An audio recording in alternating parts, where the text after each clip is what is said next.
You all ready? Yes! Well, thanks for turning out, of course. They're going to do, just going to tell you a little bit about my adventures, a few scrapes as well. Come out in November, get some depressions. You've got a few days of hell, normally. And then as soon as you get through the depressions, you get down into the trade winds area, the champagne sailing, we like to call it. Nice and easy. You know, the most horrible bit for me is the tropics. And the reason it's horrible is because it's so bloody hot. And I really suffer from salt sores, so I'm very happy when we get down south. And as a sailor, as a yacht sailor, maybe some of you will agree or not maybe, we all want to get to the Southern Ocean. We all want to get to the Southern Ocean because of the huge waves, the big winds, but I tell you, you spend one day down there and you can't wait to get out. What am I going to do? And so my first thing was I had to get the boat back on the road again. So what I did was take off, this was the broken one, if this is the working one, this was broken, I took the two ends off, lifted the other rudder, took this one off, stuck it on that one, and then carried on going with one rudder. Then what I do is phone my team up and tell them what's happened, and they tell me how to fix this. It's pretty, isn't it? You guys want to pass it around? So what they say to me is, get a piece of carbon. I carry a couple of pieces of carbon plate, quite thick. They say what I do is got to cut some strips up. Yeah, get the two ends with some glue, and then roll these strips around it.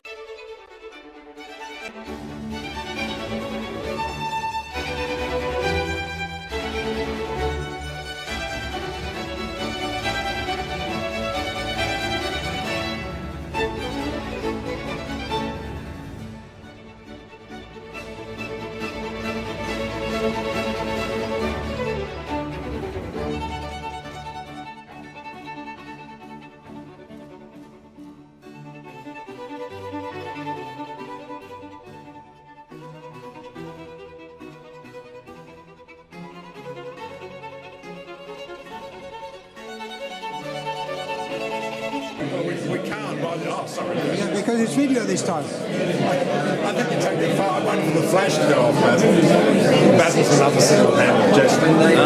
Jester's here. Yeah, the Jester sound. Jester, man. Sure. Oh, okay.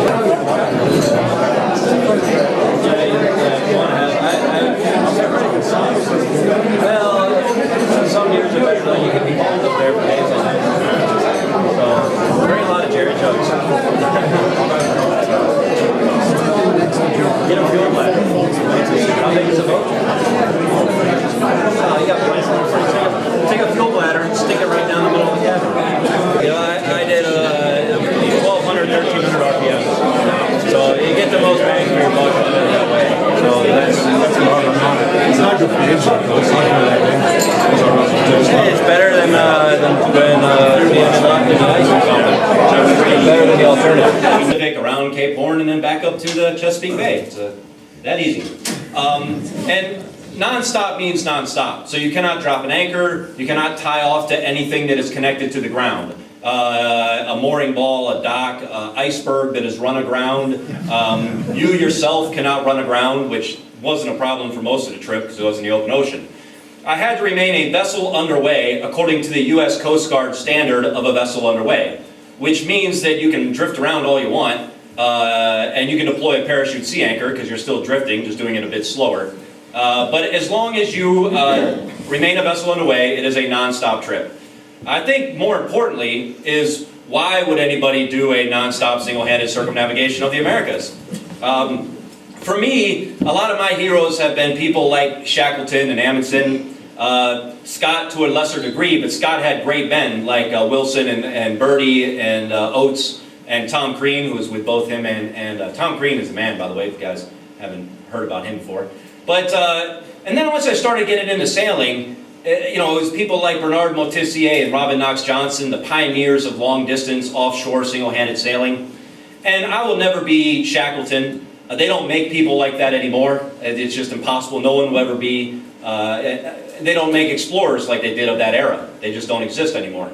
But But you know, and I'll never be the sailor that Bernard Moitessier or Knox Johnson was. But I don't need to be. You know, I'm doing okay how I am. So I'm not trying to like step in their shoes or anything along those lines. But the only way I could really see how I stand next to these men who I've idolized is to try to do something similar to what they have done.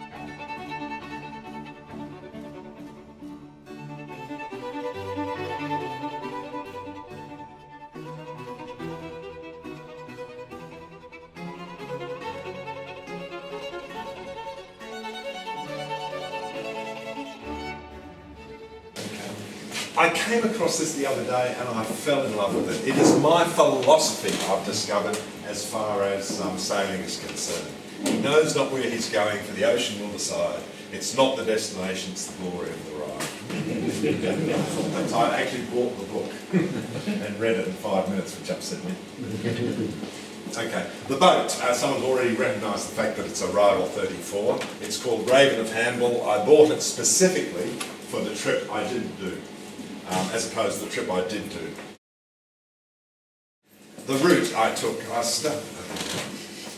need a pen, but I don't think. I started up here in Plymouth. I was going to do the Northwest Passage, and I'll discuss why I didn't do the Northwest Passage, but somewhere south of Greenland, I turned down and was looking for some calm water to do some repairs, and I stopped in the Azores. And then from the Azores I went on. I did think about going into the Cape Verdes, but I didn't at that stage because for various reasons. And I went down here and then I suddenly decided I've never been to Brazil. So I went to Brazil. As he said, passage plans rarely survive the first round.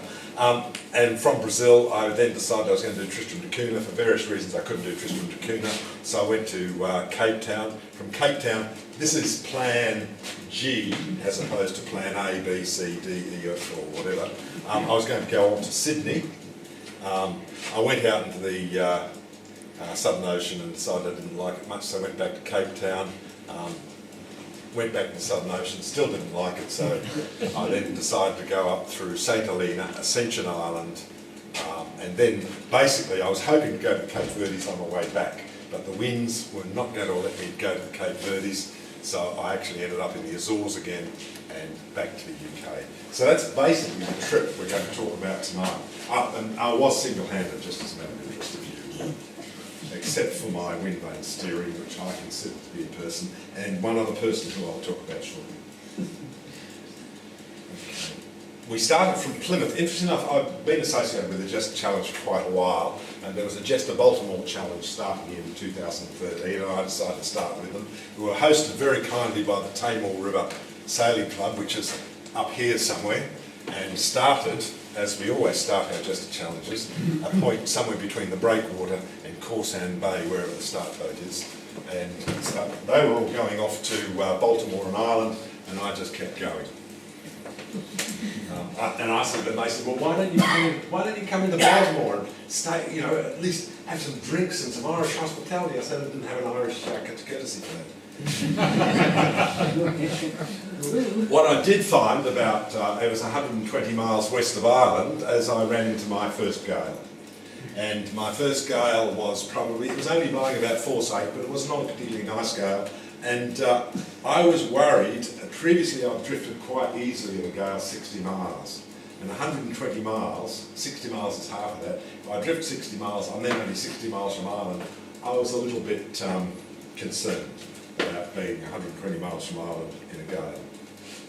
Fortunately, I only drifted about 20 miles, so that was okay.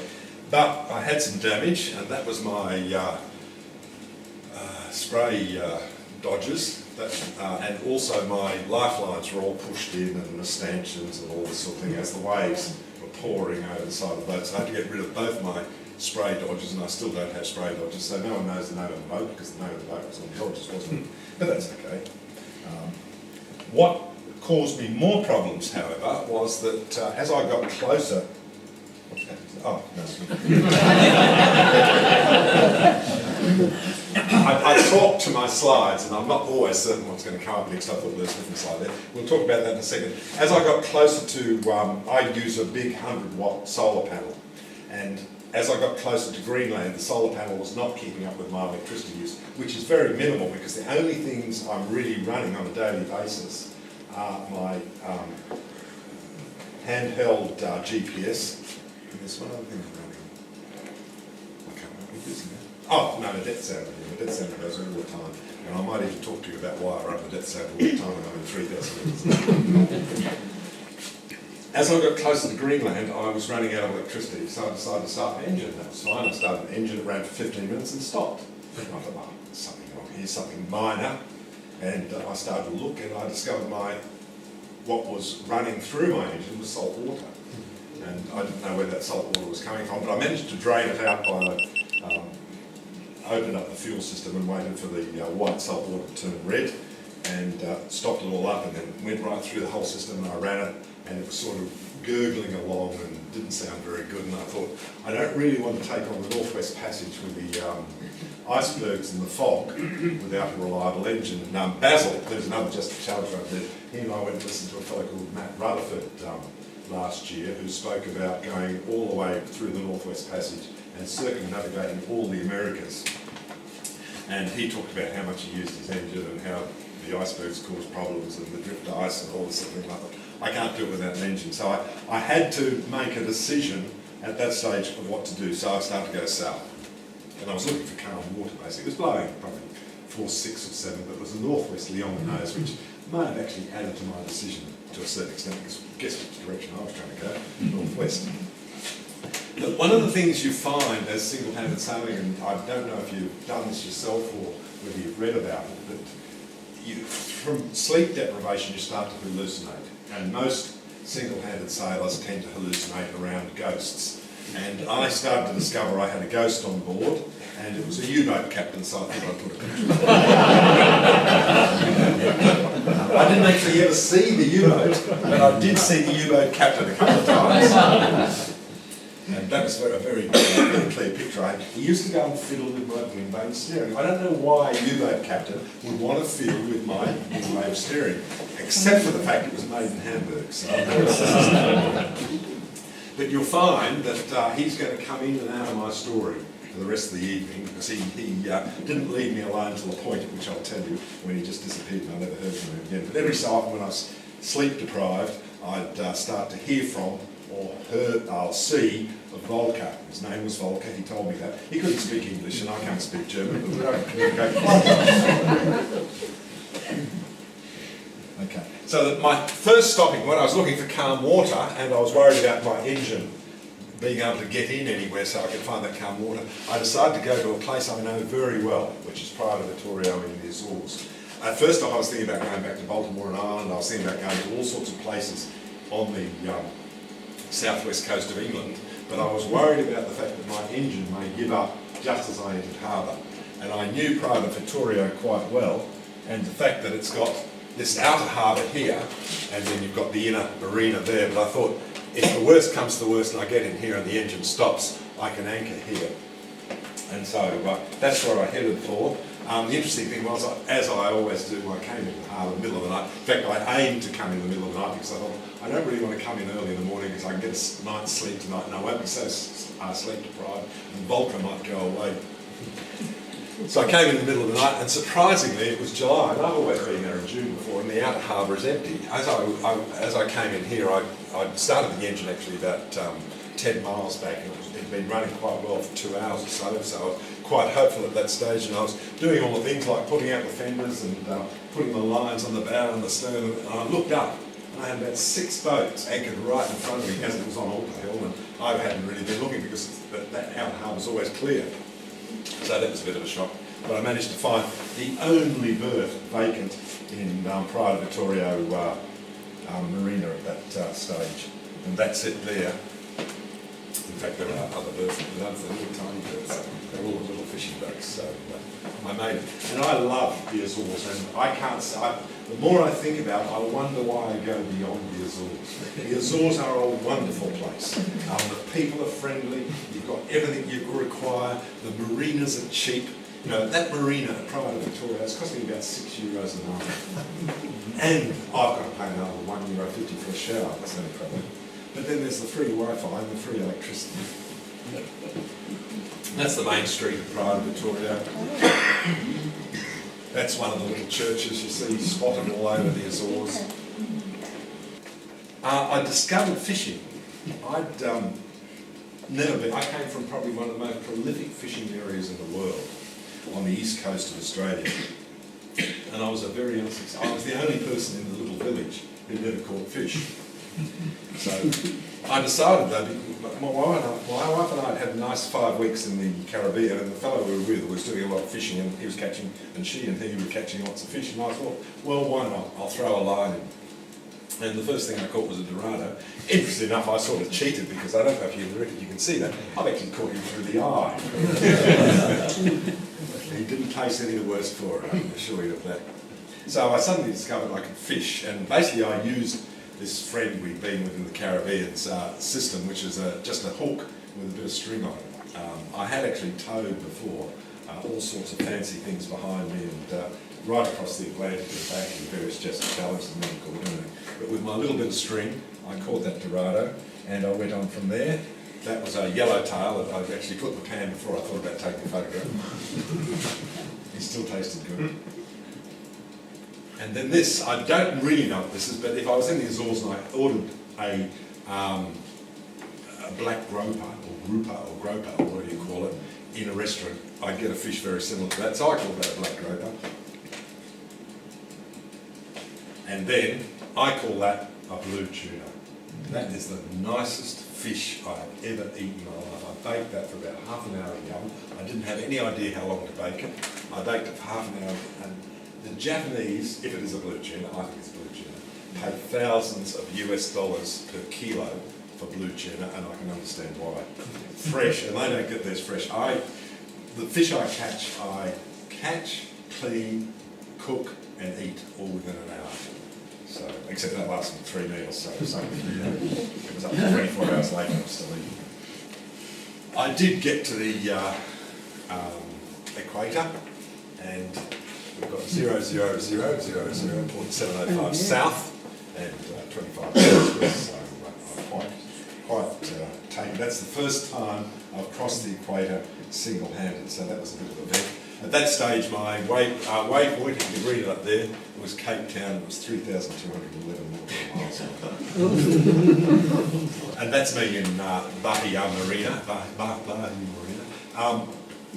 don't know if you noticed from the previous slide how much high-rise there is. It's all very high-rise. They tell me, even though it's largely the old slave city of Brazil, it's the richest per capita city in Brazil. And originally, of course, when it was a Portuguese colony, it was the capital of Brazil. So it's got quite a lot going for it. One of the other things I was told by the marina manager is do not walk outside the marina. He said it's very unsafe. And that's basically the sort of house, unfortunately that's slightly out of focus, which I apologise for. That's basically the sort of houses which are better than the ones in Sao Paulo or Rio de Janeiro, because at least they're built of brick. But I was told do not walk in the streets outside the marina. But you can actually see all the modern stuff up above there.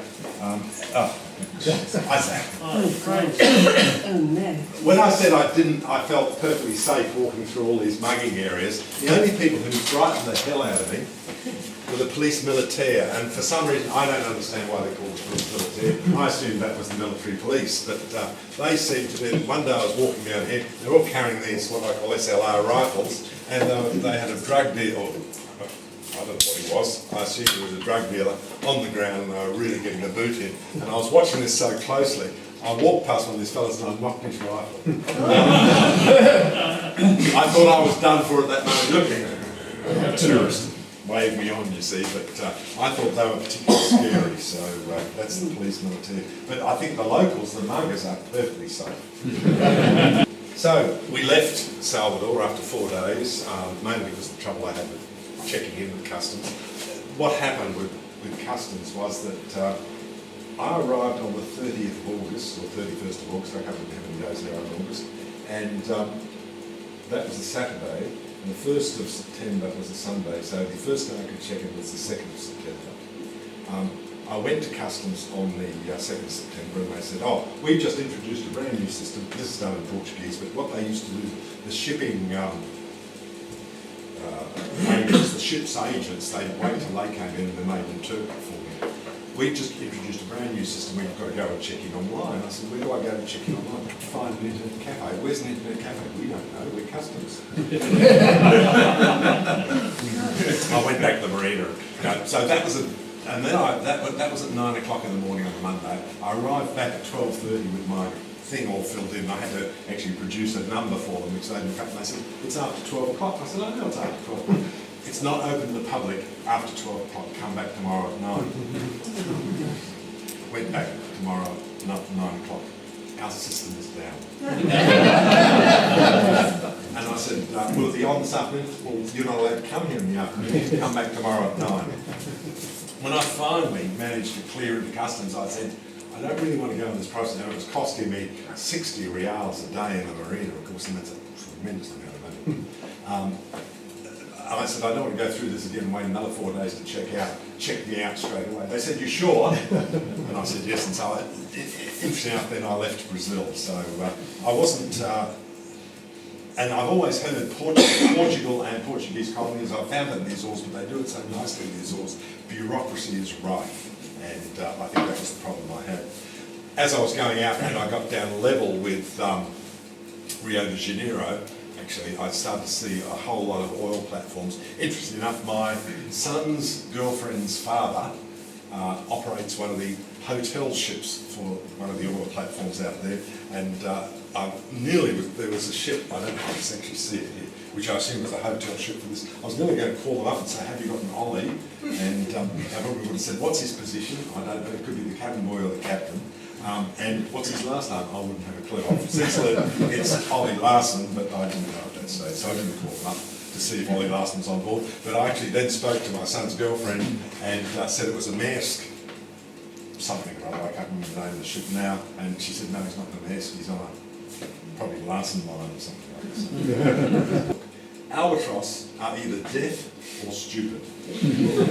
They were chasing my hooks continually, but I tell you what, there's nothing more magnificent than them. Oh, they're still chasing me, but this fellow was really intent, and he was really going after my hook. And to the extent that I was having to pull it in and not catch fish just to save the albatross. I was doing my bit for entertainment. But when they're in flight, there is nothing more magnificent than an albatross. It's just, it's moving. As I was 60 miles northwest of South Africa, Cape Town specifically, and most of us, when we read all the books, believe that as you get down that far in the South Atlantic, you have a prevailing wind from the west. Well, I can tell you, everything you've read or believed about that is wrong. The prevailing wind is southeast. I was 60 miles northwest of Cape Town, and it wasn't quite a gale, but it was a good force 7 blowing on the nose, and I'd actually broken one of the fittings on one of my inner shrouds, and I was reluctant to put myself hard on the starboard tack. It was the forward inner shroud on the starboard side. I'd sort of jerried it together with a few shackles and things like that. So I actually turned then onto port tack because it started to blow up to force 7, and it started to push me further away. And then the wind built up, and it ended up that I was then 200 miles northwest of Cape Town. So I then had to crawl all the way back. When I was perhaps the first time, when I was about 150 miles northwest of Cape Town, I'd called up a ship. I had AIS. The ship was going to pass within 0.06 nautical miles of me, and with a boat that's 200 metres long and 60 or 70 or 80 or 100 metres wide, I start worrying about 0.06 of a nautical mile. So I called this fellow up and I said, look, you're coming up behind me, 4 miles behind me now. I'm in this position. I'm worried you don't know I'm here. He said, look, I can't see you, but I've got you on radar. I said, fine. I said, will you be leaving? He said, will you be leaving me to port at the start? He said, I'll make sure I pass at least half a mile to your starboard side. I said, good, great. And this has never happened before. After he passed me, he called me up, he said, Raven, he said, is it okay to go back to my normal course now? I said, certainly, you have my permission. The funny thing was, of course, I'd been blown back 200 miles. About 2 weeks later, I am told by that same skipper, who was then returning as a bulk carrier, I turned the radio on because I'd seen him, but he was a good 5 miles off. He wasn't going to pass anywhere near me. And he called my name, Raven, this is the motor vessel Sophie, this is the motor vessel Sophie. And I said, Sophie, this is Raven. He said, it is Raven, isn't it? I said, yes. He said, you're in this exact tour, you were within 5 miles of this 2 weeks ago. And he said, are you the Flying Dutchman?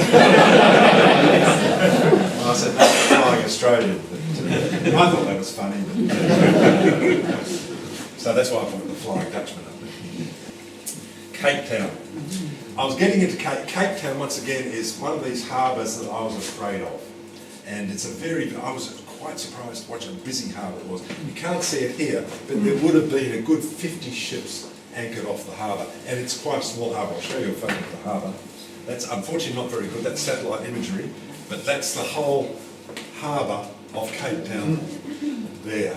And the ships are going in and out and all. And I sat off that night and I was calling up a ship every hour or hour and a half saying, I'm here, please don't run me down.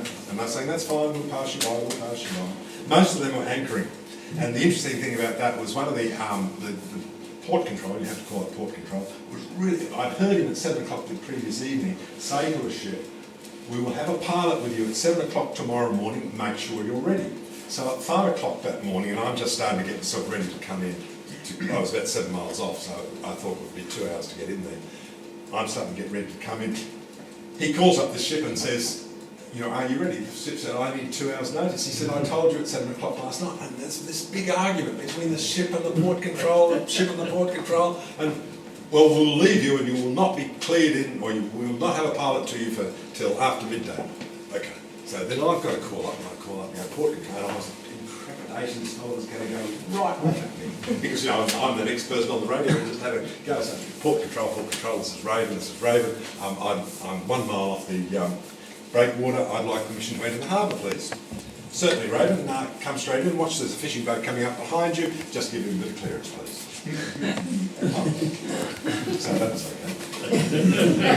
I had asked in the middle of the night, I'd actually called them up 3 o'clock because that was their quiet time, and I said, I don't know anything. And you know, we look at this picture here and we say, oh yes, that's what Cape Town Harbour is. All I could see, basically, were the lights of Cape Town, and I had no real idea of what this was. In my book from Ian Dickens, he mentioned the V&A Marina, and I thought, well, so I rang up port control. I said, well, what are the clearance? How do I organise clearance? He said, that's okay. He said, where do you want to go? And I said, well, where do you suggest? He said, well, there's the V&A Marina or the Royal Cape Yacht Club. I said, well, where's the V&A Marina? He said, oh, that's quite easy. As you come in, just keep right. Good. And then you can see the V&A. In fact, the marinas in here. And so I said, I want to go to the marina. And that was okay. I was cleared all the way to the marina. I had to ask some bridges, and I didn't know how to ask these bridges to open, but I managed to do that. I just said that. Does anyone know what V&A stands for? No, it's Victoria and Alfred. In this situation. This is the Victoria dock, and that is the Alfred dock. So there you go, there's some unique knowledge, and everyone in South Africa or in Cape Town wants you to know it's not Victoria and Albert, it's Victoria and Alfred. So Alfred was her son, I think. One of her sons, one of her many sons. Probably Kaiser or something.